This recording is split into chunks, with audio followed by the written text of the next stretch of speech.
Buenas noches a todos, que el Señor les bendiga. Bienvenidos, qué bueno verlos. Tenga la bondad de ponerse de pie. Vamos a leer del capítulo 10 de Hebreos, el verso 1. Lo vamos a leer en el nombre del Padre, del Hijo y del Espíritu Santo. Pues la ley no es la sustancia misma de las cosas de los cielos, sino el recipiente que contiene la sombra de los bienes venideros que han sido prometidos venir, por lo que nunca puede perfeccionar a los que se acercan por esos mismos sacrificios que se ofrecen continuamente año tras año. Espíritu Santo, muchas gracias por tu palabra. Te bendecimos y estamos pendientes, interesados en lo que nos vas a enseñar en esta ocasión. Muchas gracias en el nombre de Jesús. Amén. Hágame el favor de sentarse.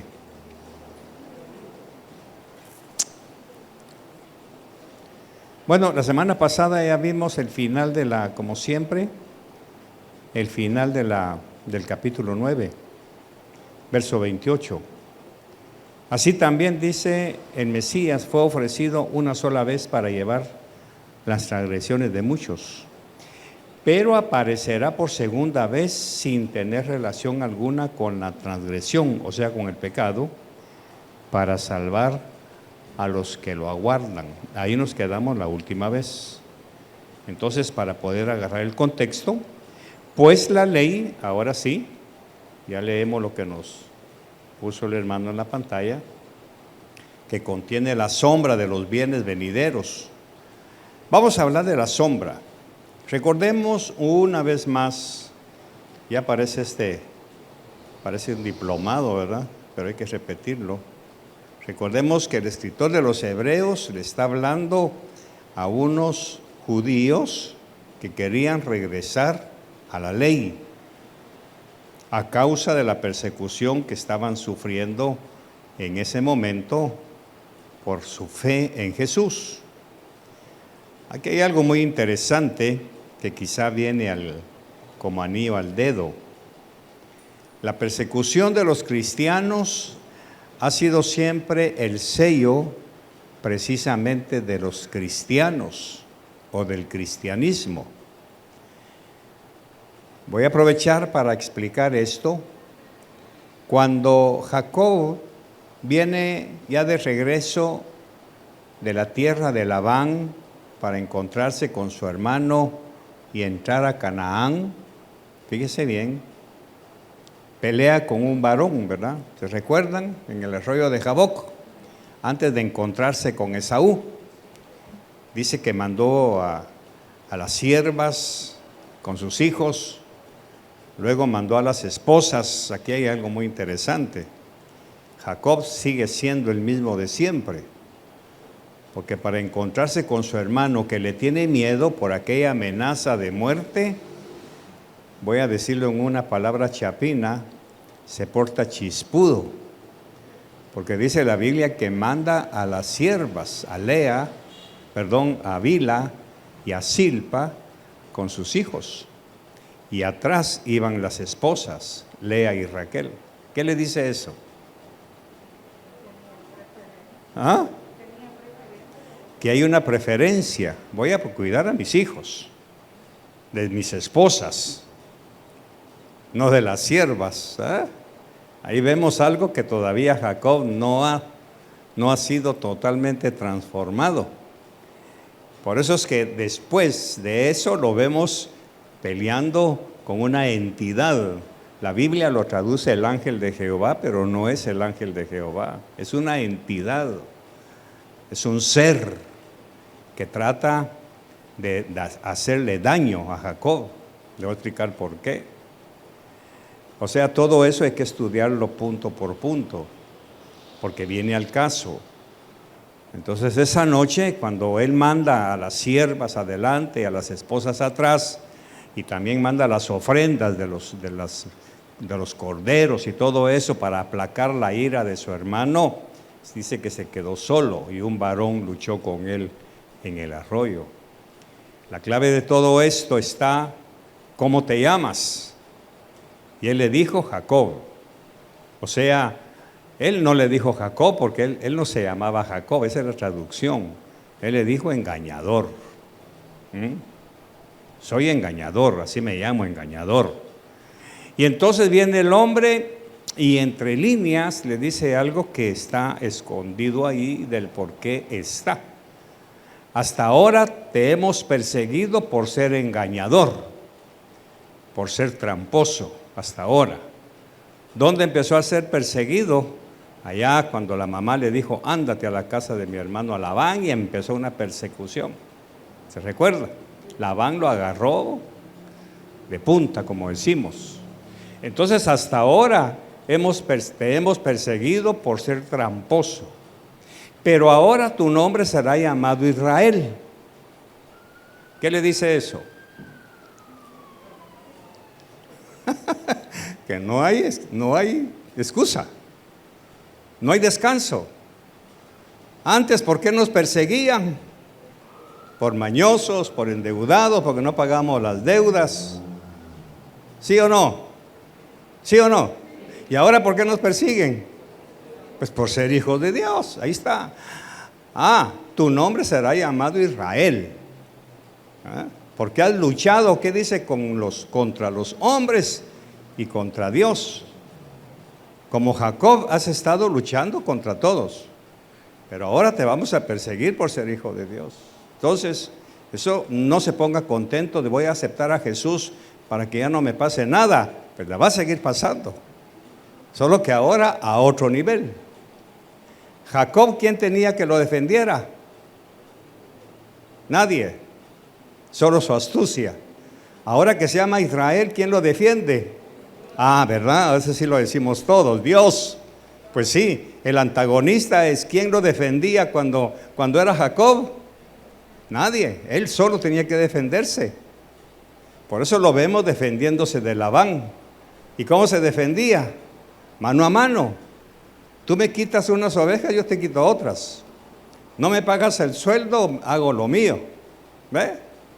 Pero ahora que se llama Israel, ¿quién lo va a defender? El Señor.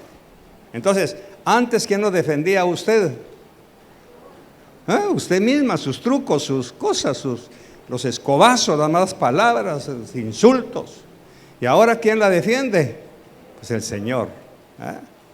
Entonces estos hermanos hebreos se querían regresar a la ley, porque no querían seguir siendo perseguidos. ¿Me estoy explicando? Porque bajo la ley, ¿quién los perseguía? Nadie, porque era lo normal, era ir al templo a ofrecer sacrificios. Entonces el escritor se está diciendo, no, miren, no piensen que por ser ahora creyentes en Jesús no va a pasar nada, los van a seguir persiguiendo. O sea, esto que les está pasando es normal, no regresen. Este mensaje para nosotros, ¿cuál sería? No se vaya al mundo, hombre, no deje la iglesia, no deje de venir a la iglesia. Pues que pastor, desde que yo vengo, mire, el jefe se puso duro y no me pagan y aquí que allá. Pues sí, pero ahora tiene quien lo defienda. El Señor va a avergonzar a esa persona, porque si se regresa al mundo, ¿quién lo va a defender? ¿Cuál sería la respuesta? Nadie. Ese es el misterio que hay en el cambio de nombre. Y eso es lo que este hombre que está escribiendo este mensaje les está diciendo. No se regresen, porque lo que ustedes han visto hasta ahora, los sacrificios, la ley y todo, es una sombra nada más de lo que tenía que venir. Y, dicho en otras palabras, que ya vino. Lo vamos a ver ahorita. Por eso dice, teniendo sombra de los bienes venideros, o sea, la ley que ellos quieren regresar, era una sombra. Ahora, la sombra es muy interesante estudiarla. Vamos a ver una figura que el Señor nos regaló. Usted va a ir a comprar un carro y el carro está parqueado en la banqueta. El sol está de este lado y le pega al carro. Y entonces viene el dueño del carro y le enseña la sombra y le dice, ahí está la sombra del carro, ¿me la compra? ¿Usted compraría la sombra? No. ¿Qué tiene que comprar? El carro, no la sombra. La ley era la sombra. La ley era la sombra, o sea, el sol estaba atrás de la ley. Y cuando el sol está atrás de algo sólido, ¿hacia dónde proyecta la sombra? ¿Hacia dónde? Hacia adelante. Esa es la ley, esos son los sacrificios.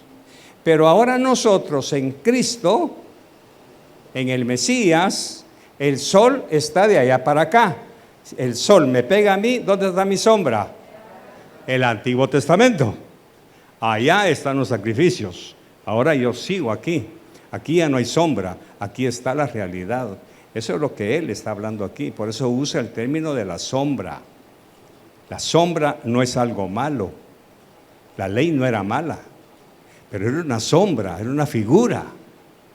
¿En qué sentido? En que los sacrificios que ellos estaban haciendo solamente eran una figura, una sombra de lo que venía después. Cuando el sol diera la vuelta, iba a ponerse frente a ellos y la sombra queda atrás. Atrás quedan los sacrificios, atrás. Ahora, aquí hay un peligro. Creemos que atrás quedó toda la Torá, todo el Antiguo Testamento. No, solo los sacrificios. Los mandamientos siguen vigentes. Bueno, entonces, ¿qué es lo que pasa? Verso 2.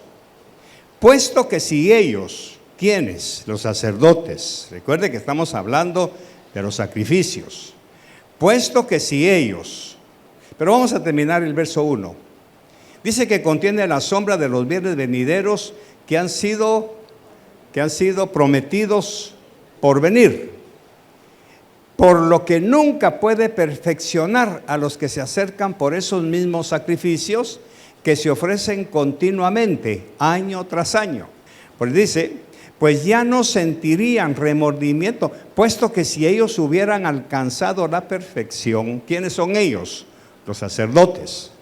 Desde hace mucho tiempo hubieran cesado de ofrecer sacrificios, pues ya no sentirían remordimiento de conciencia respecto a las transgresiones de las cuales habrían quedado limpios. Quiere decir, los sacerdotes nunca fueron limpiados de su conciencia, siempre tenían acusación de conciencia de pecado. Por eso cada año repetían el mismo ciclo, el día del arrepentimiento. ¿Arrepentirse de qué? ¿De qué pecados? Del año. Porque ellos no podían pedir perdón excepto por los sacrificios de paz, de pecado. Pero tenían que esperar por dos clases de perdón. El perdón nacional por todo el país de Israel y por el pecado personal, una vez al año. Quiere decir, voy a decirlo de esta manera, la teología de ellos era que Dios se los iba sumando. Fíjate bien, fíjate lo que hiciste, febrero. Ahí te tengo apuntado lo que hiciste en marzo, abril, mayo, junio, y como el mes de ellos terminaba en septiembre, pero para ubicarnos vamos a suponer que terminaba en diciembre. En diciembre entraba el sumo sacerdote a limpiar ¿qué pecados? Los de todo el año. Ahora entraban a enero. ¿Cómo entraban a enero? Sin pecado. Pero volvían a fallar en febrero, marzo, abril. ¿Qué volvía a hacer en diciembre? Otra vez. Eso es, por eso dice, puesto que si ellos hubieran alcanzado la perfección, o sea, la limpieza total, desde hace mucho tiempo hubieran dejado, voy a decir en nuestro lenguaje, hubieran dejado de ofrecer sacrificios, pues ya no sentirían remordimiento de conciencia respecto a las transgresiones de las cuales habrían quedado limpios hace mucho tiempo. Ahora, pero como ellos no lo creían, o sea, la ley no fue hecha para eso, ¿qué pasó? Verso 3. Y por medio de estos sacrificios, cada año hacían solamente un recordatorio. Entonces vamos a ver. Alguien tiene 70 años. ¿Qué hacía el sacerdote que entraba a ofrecer sacrificios a mi favor. ¿De qué pecado se acordaba? Vamos a ver. Es que hace 22 años dice tal cosa. Pues vamos a pedirle perdón a Yahweh. Es que hace 20... ¿No le parece conocida la frasecita que muchos de nosotros, matrimonialmente hablando o familiarmente, muchas mamás todavía hacen la cosa? ¿Te acordás lo que me hiciste? ¿Aló? ¿Te acordás lo que me dijiste? ¿Cuándo? Aquella noche, cuando me llevaste a cenar, ¿te acordás que te le quedaste viendo a la mesera? Sí, pero hace como 20 años. Pues sí, pero me lo hiciste. Ahora diga conmigo, he estado en la ley. Por eso, léalo bien. Y por medio de esos sacrificios, verso 3, y por medio de esos sacrificios, cada año hacían solamente un recordatorio de sus transgresiones, de sus pecados. Eso quiere decir que esto para nosotros también es bueno. Nosotros tenemos que salir de aquí, porque estamos utilizando la ley sin darnos cuenta para darle al otro en la cabeza. Ahí vamos a ver por qué es así.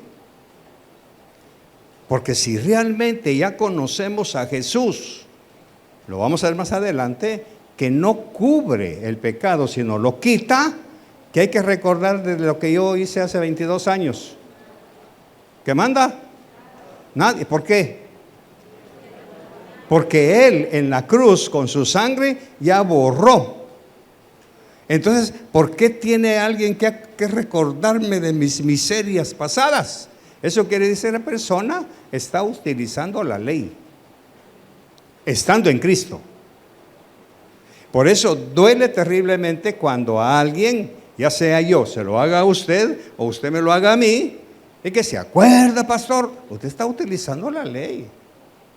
Porque si yo ya le pedí perdón al Señor y Él ya hizo su sacrificio completo, no tendría por qué repetirme cada vez que se enoje o que se acuerde.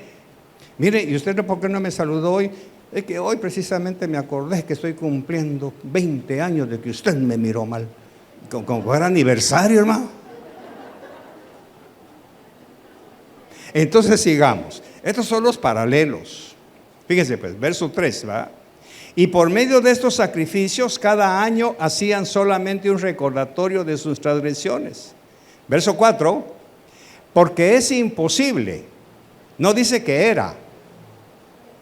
¿Por qué dice que es? Porque en ese tiempo el templo todavía estaba activo. Es imposible que la sangre de los toros y de los machos cabríos puedan limpiar las transgresiones, puedan limpiar los pecados.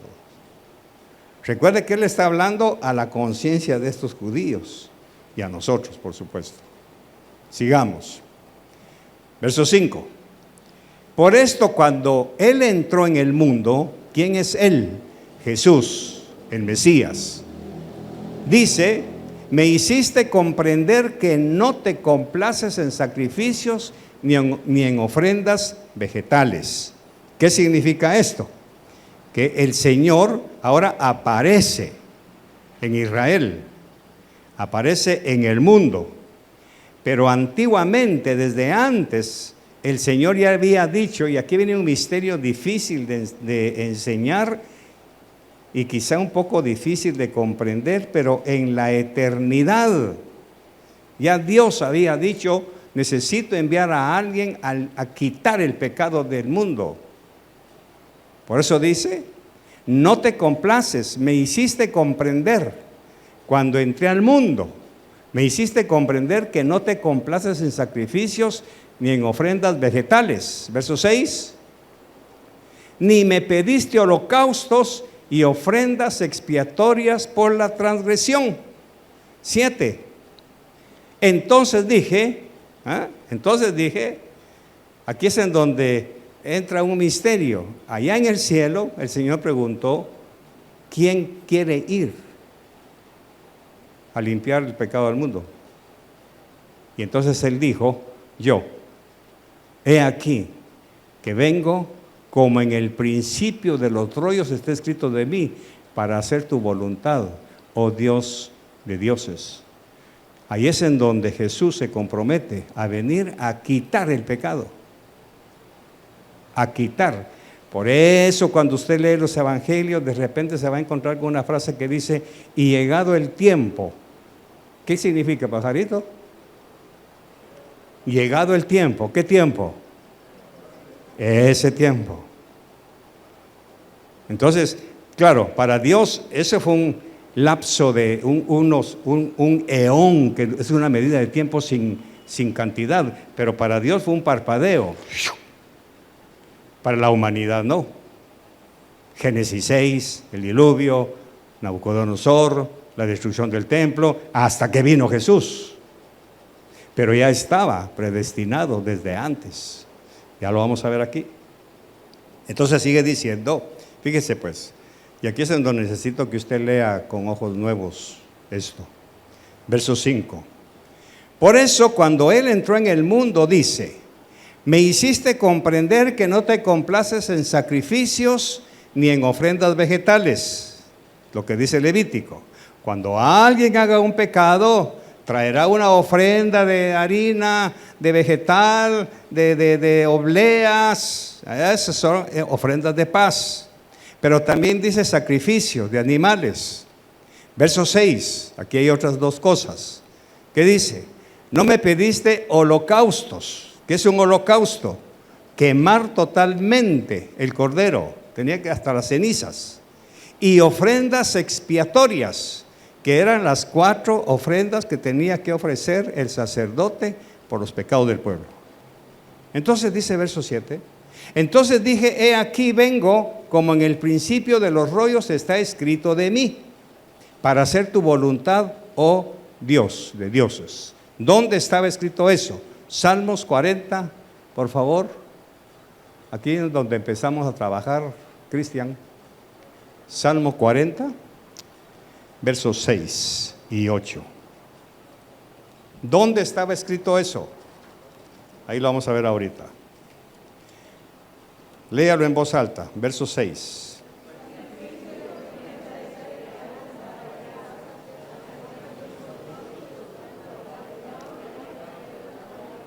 Ok. ¿Quién escribió eso? ¿Quién? Inspirado por el Espíritu Santo, que fue lo que el Mesías iba a venir a cumplir. Lo mismo que dice Hebreos, dice el Salmo. Sacrificio y ofrenda. Aquí ya tenemos más claro, de cereal. Por eso es que las ofrendas eran de cereal, de grano tostado, de obleas, con miel, etcétera. Un montón de detallitos que da la palabra, eran las ofrendas. Pero también holocausto y ¿qué más? Y ofrenda por el pecado. Ok, lo mismo que está en Hebreos. Entonces, verso 9. Y después de esto, cuando dice, he aquí que vengo para hacer tu voluntad, oh Dios, con esto quita lo primero para establecer lo segundo. Y después de esto dice, he aquí que vengo para hacer tu voluntad. Quiere decir que ahora vamos a quitar los sacrificios y vamos a dar el verdadero sacrificio. Ahora la sombra ya no está de allá para acá. Ahora la sombra está allá atrás. Ya no hay más sacerdotes, ahora solamente uno, y vamos a verlo aquí. Verso 9. Verso 10, vamos. 10. Y por esa voluntad somos purificados mediante la ofrenda del cuerpo de Jesús el Mesías, hecha una vez para siempre. Ok. ¿Cuántas veces tenía que entrar el sacerdote en el templo? Una vez al año. ¿Por cuántos años? Por todo el tiempo que viviera. Moría uno y ¿qué pasaba con el otro? Agarraba su lugar, siempre de la línea levítica, pero eso no vamos a hablar hoy. Agarraba al otro sacerdote y empezaba lo mismo. Ahora viene Jesús y un solo sacrificio. ¿Dónde lo hizo? En la cruz del Calvario. Ok. Entonces, sigue diciendo verso 10. Verso 11. Porque todo sacerdote está de pie. Lea bien esto. Porque todo sacerdote está, no estaba. Repito, tengo que darle esa indicación para que usted vea que está hablando en tiempo presente con ellos, porque el templo todavía está presente, está en pie. Todo sacerdote está de pie día tras día para los sacrificios diarios y sirviendo y ofreciendo repetidamente los mismos sacrificios que nunca pueden limpiar completamente las transgresiones. O sea, está repitiendo lo mismo. Entiendan, el sacerdote tiene que entrar todos los días. Por ejemplo, la oración en ese tiempo, ¿cuántas veces se hacía al día? Eran 3, a las 6 de la mañana, a las 9 de la mañana y 3 de la tarde. Por eso cuando usted en los evangelios lee, y a la hora de la oración, iban entrando Pedro y no sé quién y vieron a un cojo. ¿Ah? A la hora de la oración. ¿Qué hora era? No nos dice, pero pudo haber sido a las 6 de la mañana, a las 9 de la mañana o a las 3 de la tarde. Y ahí estaba el cojo. Por lógica se piensa que si era el cojo, que lo llevaban a pedir limosna, lo llevaban tempranito. Entonces fue a la hora de la oración de las 6 de la mañana. ¿Me está siguiendo? Ok. ¿A qué hora tiene usted su oración? Eso nos enseña que ahora ya no es en el templo, sino en el templo del corazón. En el templo mantener presente el momento de oración. Ya no hay una hora específica. Ahora usted tiene acceso a la oración. Bueno, sigamos. Verso 12. Aquí vamos a ver algo hermoso. Pero ¿quién es este? Es Jesús. Habiendo ofrecido un solo sacrificio por las transgresiones, se sentó para siempre a la diestra del Creador. Regresemos, por favor, mi hijo, al verso, ¿dónde están? 11. Gracias, cielo. Regresemos al 11. Vamos a ver la diferencia. Como es un estudio, tengo que pedir su colaboración para examinarlos. Porque todo sacerdote está, ¿qué dice? De pie. Ahora, vámonos nuevamente al 12. Pero habiendo ofrecido un solo sacrificio por las tradiciones, ¿qué pasa? ¿Dónde está la diferencia? Que aquel estaba de pie. ¿Y cómo está? Se acabó, quiere decir. Ya está. El otro no.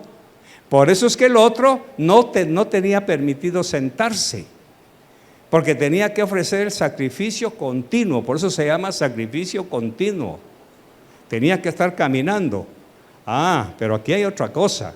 Recuerde que en sus vestiduras tenía que tener unos cascabelitos, y toda la gente estaba allá afuera oyendo, porque no podían entrar. Y entonces, ¿por qué tenía que hacer bulla? Para dar a entender que estaba vivo. Por eso no se podía sentar. Tenía que estar de pie moviéndose. Y como tenía amarrada la pita para sacarlo por si moría, entonces no tenía que estar de pie. Pero ahora dice el nuestro, está sentado a la diestra. ¿Qué nos dice eso? Que Jesús hizo su sacrificio de pie. Y fue a la cruz, fue cargando la cruz de pie, lo colgaron, derramó su sangre. Y ahora, como ya no hay que hacer sacrificios, ¿qué hace? Se sienta a la diestra del Padre. Vamos a seguir. Verso, ¿qué es? Verso 13. Esperando de ahí en adelante. Esperando de ahí en adelante hasta que sus enemigos sean puestos por estrado de sus pies. ¿Qué significa eso? Antiguamente los guerreros, si usted lo puede leer en Josué, cuando conquistaba reyes, ¿qué orden era? Pónganle el pie en el cuello. Agarraban al rey, lo tiraban al suelo y le ponían el pie aquí. Eso significa, yo soy el vencedor. Por eso usted ve que David, cuando mata a Goliat, ¿qué fue lo que hizo David? Se paró sobre él y le cortó la cabeza. Goliat era gigante, ¿sí o no? Pero David era rey. Entonces Jesús, nuestro sumo sacerdote, Ahora que terminó todo, se sienta esperando que sus enemigos sean puestos bajo la planta de sus pies. Ahora, ¿quiénes son sus enemigos? Todos aquellos que no obedecemos sus mandamientos. Todos aquellos que tenemos nuestro propio sistema de sacrificios. Todos aquellos que creemos que con venir a la iglesia ya es un sacrificio agradable a Dios. No es así. Por eso en algún lugar vamos a aprender ofrecer a Dios sacrificio vivo. ¿Sí? Vivo, santo y agradable a Dios. No es solo por venir a una iglesia evangélica.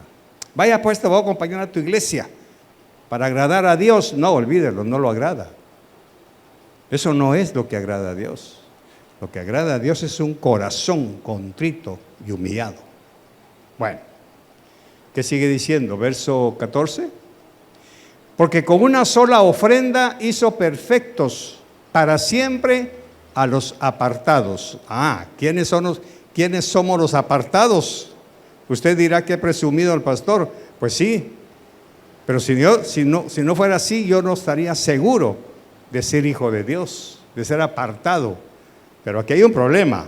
Si soy apartado, ¿por qué tengo que regresar al mundo? Si soy apartado, ¿por qué me mezclo todavía? Quiere decir, no tengo claro mi llamado por gracia de Dios. Por eso es inaceptable que un cristiano que ha oído palabra haga cosas del mundo, viva como el mundo. Es inaceptable. Verso 15. Y nos testifica también el Espíritu Santo, porque Él había dicho antes, 16. Este es el pacto que estableceré con la casa de Israel después de esos días, dice el Creador. Aquí viene algo muy interesante que ya lo aprendimos antes. Pondré mi ley, ¿dónde? ¿Dónde? En sus mentes. Y las escribiré. ¿Dónde está escrita la palabra de Dios? No aquí. Para Él, ¿dónde está el corazón entonces? Aquí. Entonces, vamos a hacer una prueba. ¿Sí? 2 por 2. 4. ¿Dónde estaba esa respuesta? Aquí. No, aquí. Aquí. La palabra de Dios dice, se las escribiré en el corazón. Y los que no conocemos esto, porque ahí lo dice, en sus mentes y la esculpiré en sus corazones. Quiere decir que para Dios el corazón está aquí. Entonces, el segundo mandamiento, amarás a Jehová tu Dios con todas tus fuerzas y a ti y a tu prójimo como a ti mismo. ¿Dónde está escrito ese mandamiento? Aquí, por eso me lo sé. Ante las canas, ¿dónde está escrito ese mandamiento? Aquí. No aquí, porque si no, ¿qué diríamos? Voy a orar, pastor, para que el Señor me diga, no, usted ya lo tiene. O sea, agárrese. Moisés le diría a usted que los 653 mandamientos, ¿dónde tienen que estar?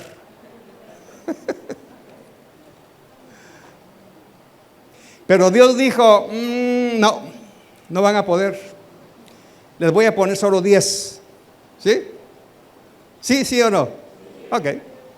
No robarán, no mentirán, no cometerás adulterio, no codiciarás, pero robamos. ¿Qué pasó? Dijo Dios, no aguantan con 10. Mejor les voy a poner solamente 5. ¿Qué pide Jehová de ti? Que hagas misericordia, que lo ames, y 5 mandamientos. Pero más adelante Pablo dijo, no pueden ni con 5. Les voy a escribir solamente 1. ¿Qué dijo? Jesús, ¿verdad? Perdón. Jesús. Amarás a Jehová, tu Dios, con todo tu corazón. No, con toda tu mente, con todo tu corazón. Y a tu prójimo como a ti mismo. Y ahí se resume ¿qué es toda la ley? Los 653. O sea, no tengo que recordarme de los 653. Solo con ese que me recuerde, ya cumplí toda la palabra de Dios. Pero diga conmigo, está cumpliendo ese uno.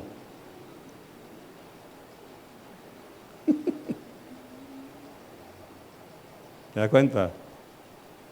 Por eso, repito, es inaceptable desde el punto de vista cristiano que un hijo de Dios no conozca la palabra y que haga lo que la palabra dice que no debe hacer. Porque también a veces hago cosas que la palabra me dice que no. Pero tengo un favorcito por ahí que me hace Pablo. ¿Cuál es el favor que me hizo Pablo? Vamos a ver. Que las cosas que no debo hacer, esas son las que hago. Entonces dice Pablo, tengo un problema, que no soy yo, es el hombre interior, quien se olvida de lo que Dios ya me... Porque ¿quién mejor que Pablo para tener la palabra escrita, hermano? Si era un erudito el hombre. Él utilizaba una Biblia que en aquel tiempo se llamaba el Tanaj, una traducción. Sin embargo, habían mandamientos que él no podía cumplir y los tenía bien grabados aquí, desde niño. Entonces quiere decir que aunque el Señor nos escribió su palabra en nuestro corazón y que la tenemos que tener presente, no estamos listos para hacerlo. ¿Se recuerda de los sacrificios por omisión? ¿Sí? ¿Se recuerda? Esos son los que Jesús dice, no papá, está sentado, ¿haciendo qué? Intercediendo. ¿Por quiénes? Por los que olvidamos esto. Por los que olvidamos esto, que ya tenemos la palabra aquí. Pero lógicamente, si usted es domingo cada 8, ¿cuántas palabras tiene escrita aquí? La poquita que agarra cada domingo. Eso si no se duerme a la media hora de haber venido. Porque si se durmió ya dejó de tener. Ahora diga conmigo, con razón. Tanto decir que diezme, que ofrende, que siembre. No, ¿por qué? Porque en ese momento se echó su canca. No lleva el mandamiento escrito en su corazón hasta que algo lo despierta.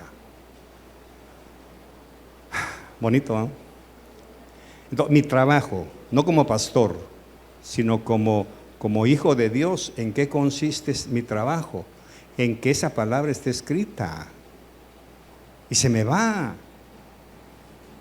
Hace poco íbamos a dejar una hermana con mi esposa a un lugar en el carro, le dimos jalón y alguien se me atravesó y pip, pip, pip, pip, le pité 3 veces. Y mamá me dice, cielo, la hermana es salvadoreña, ella sabe qué significa. Ay, Señor, perdóname.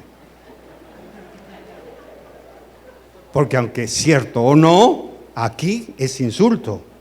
¿Qué tuvo que hacer Jesús a mi favor? Ponerse de pie como sacerdote. Espérate, papi, espérate. Este chapín, puro chapinaco, no sabe que 3 pitidos es insulto. Espérate, papi.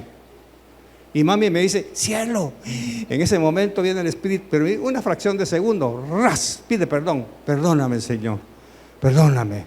Dice Jesús, ya. Si no fuera así, ¿qué pasaría? Agarra fuego la camioneta conmigo allá adentro. Yo no sé si usted ya estuviera ya hubieran hecho pupusas de chicharrón con cada uno de nosotros, hermano, si no fuera por Cristo. Ahora imagínense estos pobres que todavía dependen de un sacerdote humano.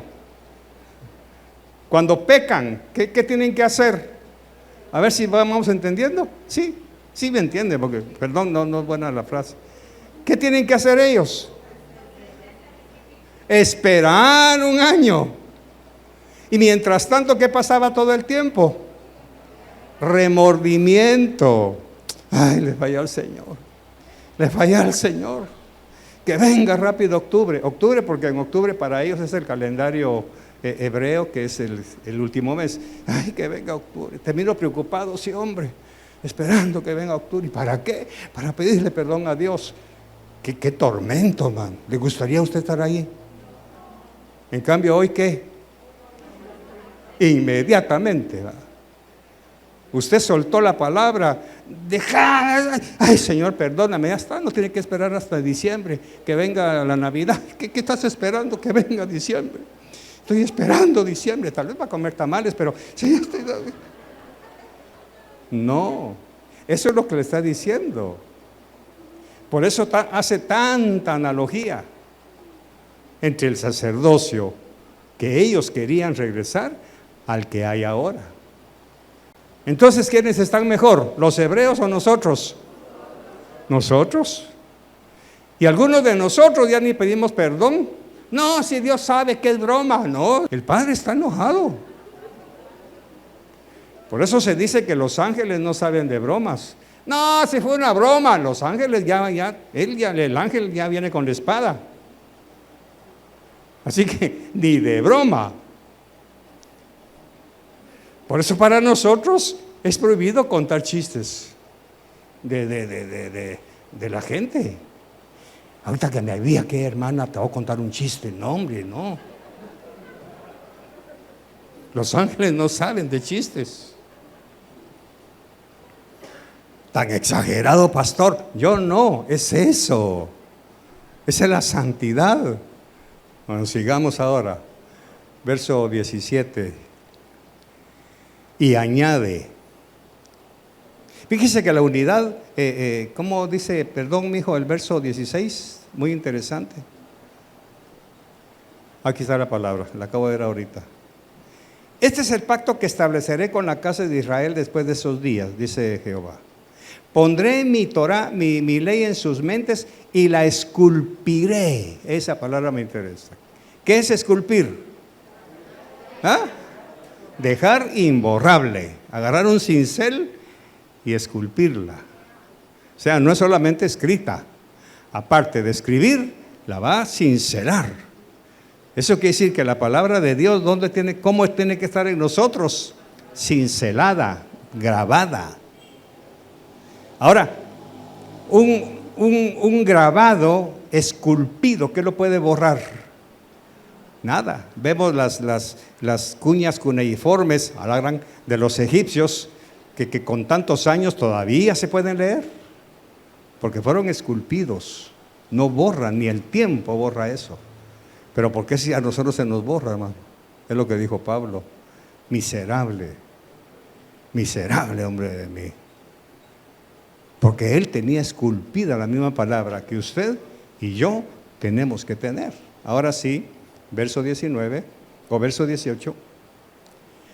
Y añade, perdonaré sus iniquidades y no recordaré más sus transgresiones. Esto para ellos tenía que haber sido un suspiro de alivio. Porque ¿qué hacían sus sacerdotes de ellos? ¿Ah? Recordar sus transgresiones. Pero va a venir el Mesías, va a hacer el sacrificio completo. ¿Y qué va a pasar con nuestros pecados? Por eso es que hay muchos predicadores que dicen, cuando usted dice, Señor, perdóname, ¿te recuerdas aquello que hiciste? Yo no. Y si yo no me acuerdo, ¿por qué te estás acordando tú? O sea, no has creído en mi sacrificio. ¿Ah?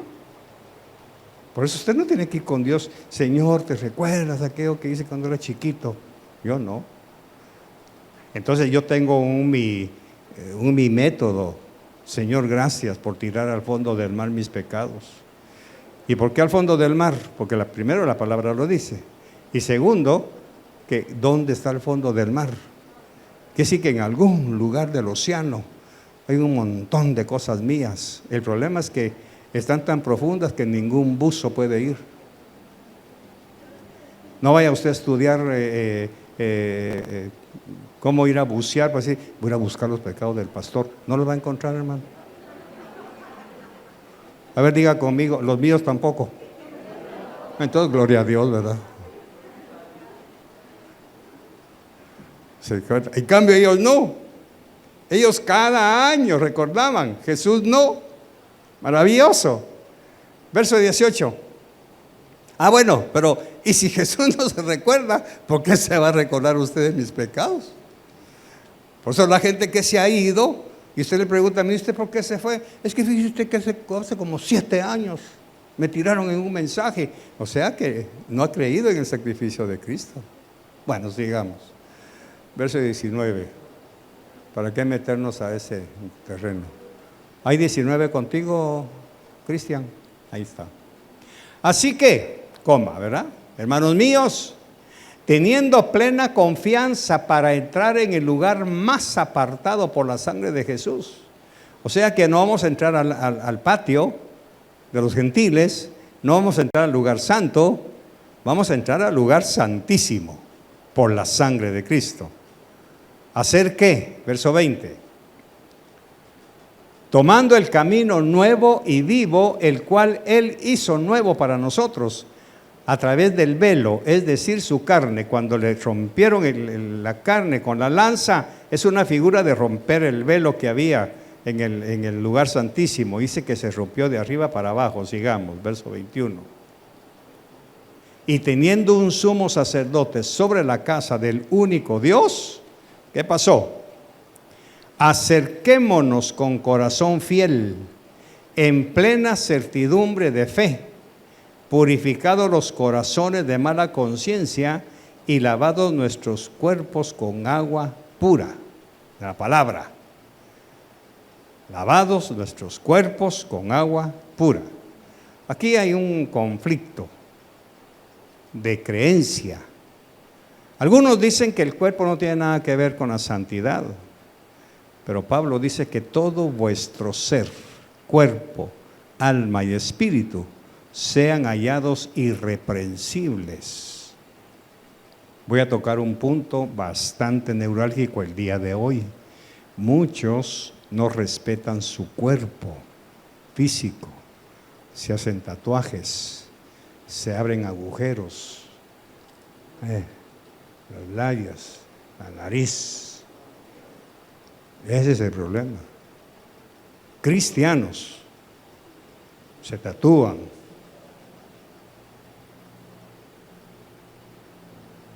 Mujeres que usan pantalones rotos, mostrando su cuerpo. Y después vamos a ver por qué. Porque ignoráis que vuestros cuerpos son templo y morada del Espíritu Santo. Por eso es que la única vez que encontramos en el hombre que Dios le permite abrirse un agujero en la oreja, era el año del jubileo, que no se quería ir dejando a su amo, sino que por amor a él se quedaba en esclavitud. Entonces tenía que ir al madero, que le abriera un agujero y le amarraban algo allá adentro, aquí. Era señal de esclavitud por amor. Es la única vez. Sin embargo, hoy vemos incluso ministros de alabanza, siervos del púlpito con aretes. O es que no han leído esto, o no lo han creído.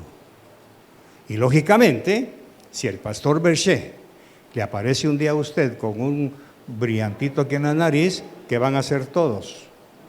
Entonces, tal el sacerdote, tal el pueblo. Aquí está claro. Acerquémonos con corazón fiel, en plena certidumbre de fe o de confianza, purificados los corazones de mala conciencia y lavados nuestros cuerpos con agua pura.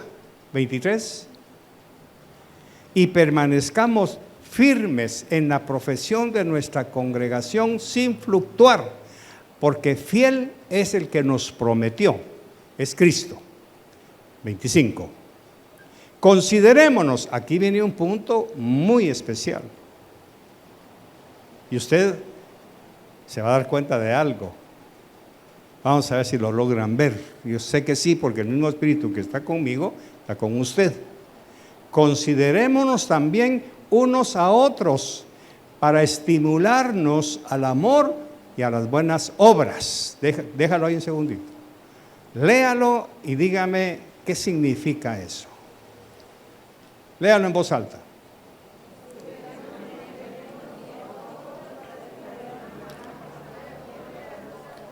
Considerémonos unos a otros para estimularnos al amor.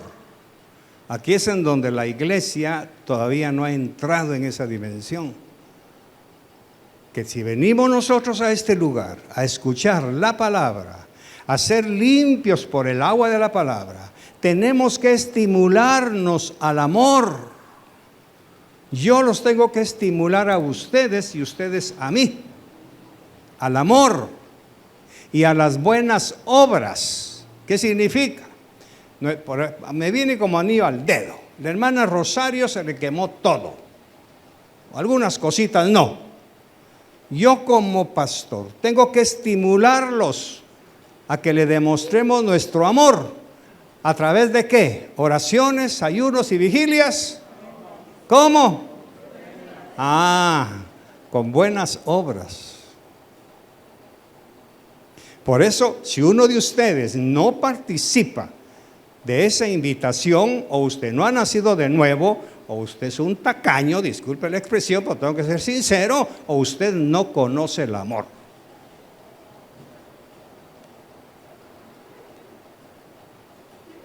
Duro. Eso dice ahí. Y pongo a la hermana Rosario como ejemplo. Aquí no hay tales de que no me alcanzó, no. No importa la cantidad, es la buena obra, por amor. Pero sigamos. Aquí viene lo peor, o lo mejor. Verso 25. Y no dejemos de congregarnos como algunos acostumbran. Entonces, un momentito, vamos por partes. ¿A quiénes tengo que estimular al amor y a las buenas obras? ¿A quiénes?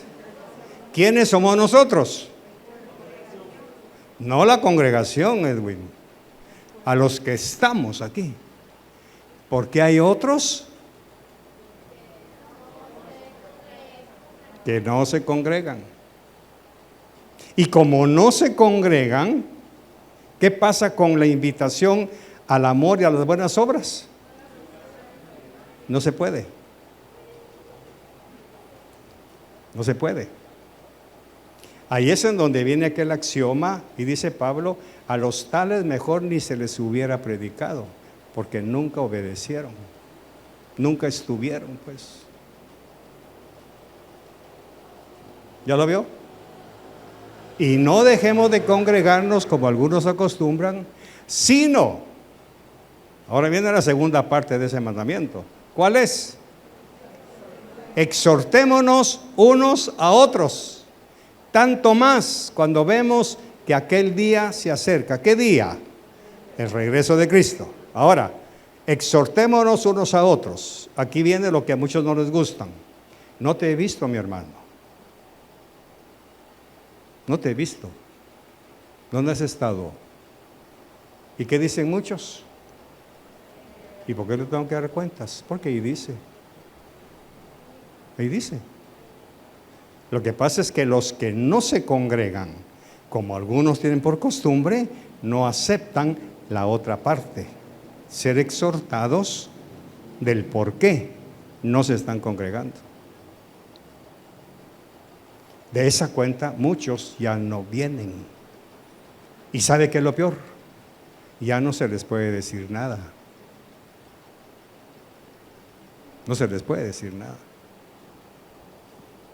Por eso mi obligación como pastor, no porque tenga autoridad, sino por la obediencia, yo tengo que a veces ser, ¿cómo dicen ustedes? ¿Metiche? No, chute. ¿Cómo dicen aquí? Chute, ¿verdad? Meque. Tengo que ser meque y decirle a alguno de ustedes, no te he visto, mi hermano. Es que, no te estoy fiscalizando, te estoy diciendo que te amo y que quiero saber, que me preocupa, que no te he visto. Eso es todo, no me des cuenta de tus acciones. No he visto tu diezmo durante 3 meses, mi hermano. Es que no, solamente te quiero decir que lo he notado, no para que me des cuentas, lo he notado. ¿Estamos claros ahora? Ahí está claro. Sino exhortémonos unos a otros. El mes de diciembre, todos los domingos me fui a predicar a otras iglesias. ¿Qué sintieron? Qué bueno que no viene. ¿Alguien dijo así? Aunque estuvo mi esposa, pero ¿y el pastor? No hemos visto al pastor. Porque ustedes tienen ese mandamiento tatuado aquí, esculpido, pero también lo tengo yo. Sino exhortémonos unos a otros, tanto más cuando aquel día se acerca. Y terminamos. No, llegamos al 26. Porque para cualquiera que peque voluntariamente, después de haber recibido el conocimiento de la verdad, ya no hay más sacrificio que ofrecer por las transgresiones. O sea, el que peque voluntariamente, porque hay pecado involuntario, pero voluntariamente.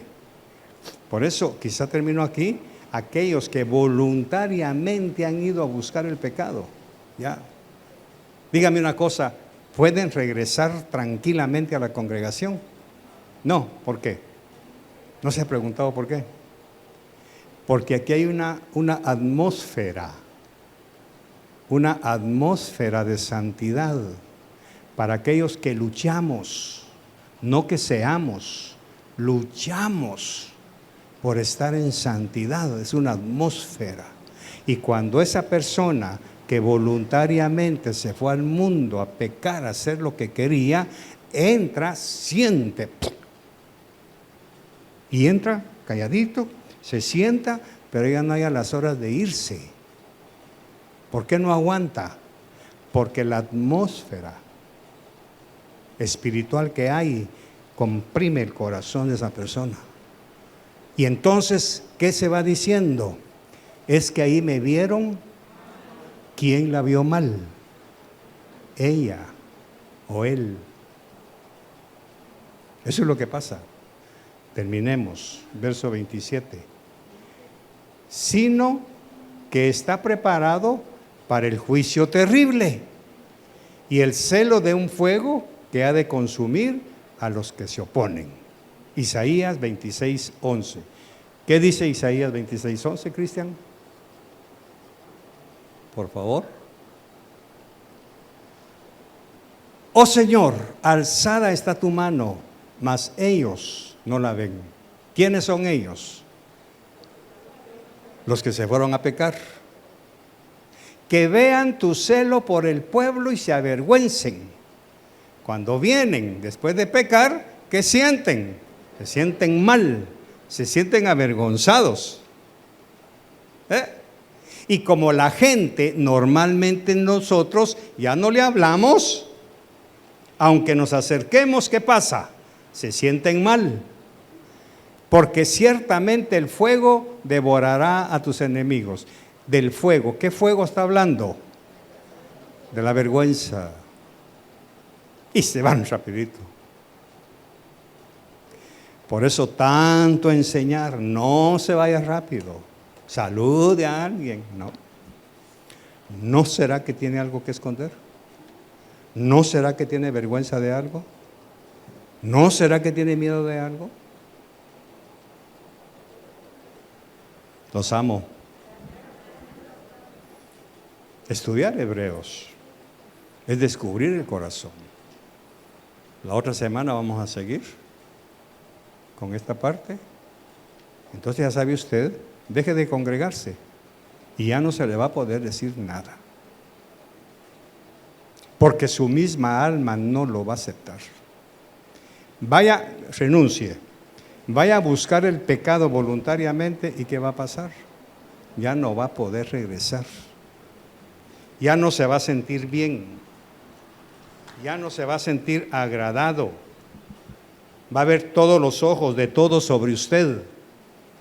Y es cuando dicen, es que ahí me vieron mal. Aunque uno los reciba con amor y con cariño, no se puede. Y entonces cuando se encuentran con usted, ¿cómo justifican su pecado? ¿Y usted cómo aguanta? Pero ¿cómo aguanta qué? La santidad. La santidad. Amén. Padre, gracias por tu palabra.